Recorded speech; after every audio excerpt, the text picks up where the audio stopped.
Why hello there, how are you today? Awesome Soul here, and welcome back to some more Robocraft news. This time around, we will be talking all about Robocraft Infinity. Or well, not really all about, there isn't a huge amount of information here, but hey, some information is better than no information, because as far as Robocraft Infinity goes, the whole news on that thing has been rather scarce. For those that don't know what Robocraft Infinity is, basically it is FreeJam's attempt at branching out Robocraft into a new market, and that is the console market, or the Xbox One specifically. Although it is coming to Windows 10 as well, as part of Microsoft's Play Anywhere program. But the existing Robocraft and Robocraft Infinity are going to be treated as two separate games. So that means there is going to be no cross-platform there. But there will be cross-platform on Robocraft Infinity on the Xbox One and Robocraft Infinity on Windows 10. Those two can play together, but Robocraft Classic, I guess we can call it, will not be able to play with those ones. One of the other big differences here is the fact that Robocraft Classic is going to remain free to play, whereas they say in the interview that we will be talking about, and will be linked down below, they remind us that Robocraft Infinity is a pay up front game. So obviously that means you can't play it until you buy it. They also state there will be free updates for it, but there will also be DLC planned, obviously paid DLC. And the bit of DLC they have planned, at least when they were talking about it in the interview, would be custom games. They continue on to say, however, that the owner of that custom games DLC can invite members without that DLC to their custom game. It's just the fact that people without the custom games DLC will not be able to invite people or even start a custom game on their own. So that's definitely a very different pricing model than what we're used to with regular Robocraft. And we don't have any numbers at the moment as far as costs go, but hopefully what this means, at least what I'm assuming by this setup, is that the pay up front cost is going to be fairly low, and then you can get the DLC as well if you want to further support the game. Because, I don't know, custom game seems like a pretty big solid chunk of the game. So if they're asking for something like $40 or $50 just to get the game, and then you have to get maybe a $10 DLC for the custom games, I think that might be a bit much. So possibly a $20, $25 initial buy-in, and then maybe $10, $15 for the DLC. I think those numbers would probably be fair. If I was a consumer, and obviously hadn't heard of Robocraft PC before, and had an Xbox One, then yeah, I'd probably be willing to try something like that out. It's a decent chunk of money, but when it comes to something being a pay up front service, you want to make sure you're getting your money's worth, so you don't want to make it too over the top, I guess? I don't know, what are your guys' thoughts on all of that? What kind of price points would you be willing to pay out? But while we're still on the topic, we could see Robocraft Infinity being played in the background, and it looked pretty much like regular Robocraft, with one exception. As we can see here, it is pretty damn tiny, so I have to actually add an arrow pointing towards it to make sure you guys actually know what I'm talking about. But the loadout bar is no longer in the bottom center of the screen, it is now in sort of a little radial wheel type thing over on the bottom left, above the health bar. And how I speculate this to work is it's going to use the D-pad, or the directional pad, which if you've ever played on a console before, you will know that it has 4 directions. So if that's the case, it would mean that bots in Robocraft Infinity will only have 4 equipment slots, rather than the 5 that we're used to. So that there, obviously, is why Robocraft Classic cannot communicate with Robocraft Infinity, among other reasons, of course. But yeah, if you actually go and watch the interview for yourself, you'll see that the footage playing in the background is pretty much spot on with the Robocraft we're used to. There's nothing out of the ordinary, at least from what I've seen. Anyways, that will do it for Robocraft Infinity, but there is some very large news that most of you probably have missed over, at least from what I've seen. It seems like people are not aware this is even a thing, or at least some people, anyway. So Mark here has tweeted out that the light cubes are now down from 4,500 health to 3,000 health. and the health boost on the light cubes are now 0.025 rather than the 0.05 they used to be. So that is a 50% nerf to that, and now the health on them, rather than being 3 times the health of a regular cube, for obviously 3 times the CPU cost, they're now only double the health for 3 times the CPU cost. On top of that, the health cubes have been increased from 0.05 to 0.075 as far as health boost goes. But other than that, these stats have not been changed. There's no health change, just the health boost change to the regular cubes. And the part I was talking about with people being kind of confused,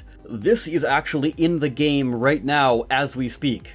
Yes, that's correct. Very interesting that they never actually posted anything as far as little patch notes go on the main page. In order to find this as an actual quote-unquote patch note, it's made as a forum post. So that there is probably the reason why most people don't know about this at all.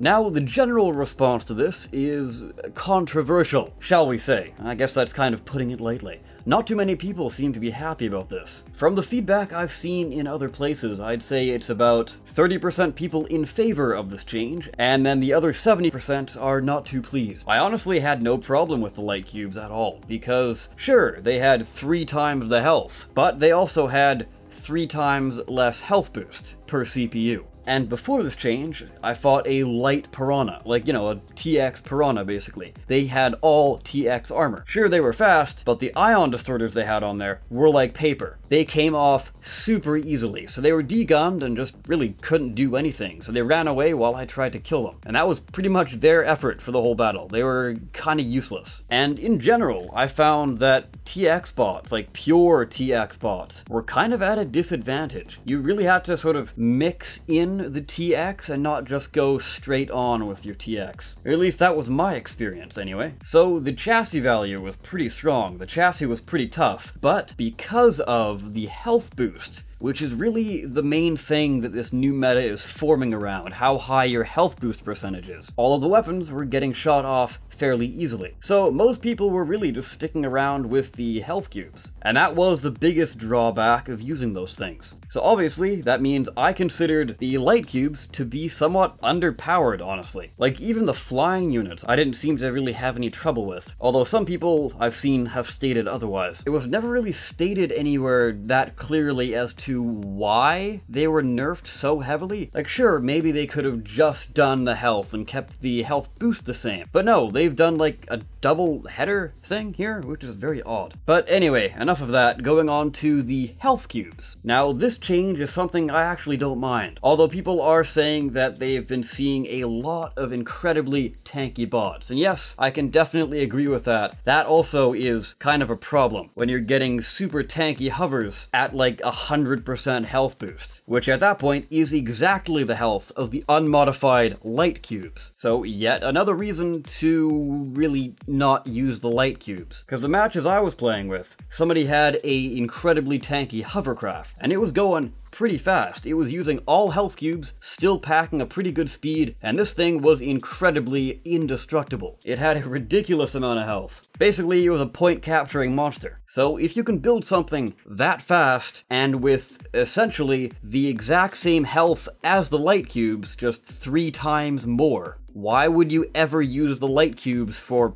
anything, really? Another thing that some people, myself included, have pointed out is that this is only half of an update. If you remember back, this update was actually meant to be bigger. It was meant to include the power to CPU relationship removal, but Mark decided to split it up, so basically he could gather feedback at different points. So it seems like a pretty drastic change to something that probably is going to need another change once that is out, because that's going to shake up the meta in a huge way, possibly even bigger than this health boost thing. So in the end, hopefully this isn't really that big of a problem, because like I said, the meta is going to change drastically again once that relationship is removed. So we're going to be seeing more balances then, which should be coming on the 27th, if they're sticking with their update schedule. Now, I know these past few videos have been kind of opinionated, I guess, but that's kind of what I like to do here. I like to mix in the news and then give my opinion as well. But it, of course, is just my opinion. It's not the opinion, clearly. So on that note, let me know what you think about all of this in the comment section down below. With that, guys, I of course have been the Awesome Soul. I thank you so very much for watching, and I will see you next time. Take care.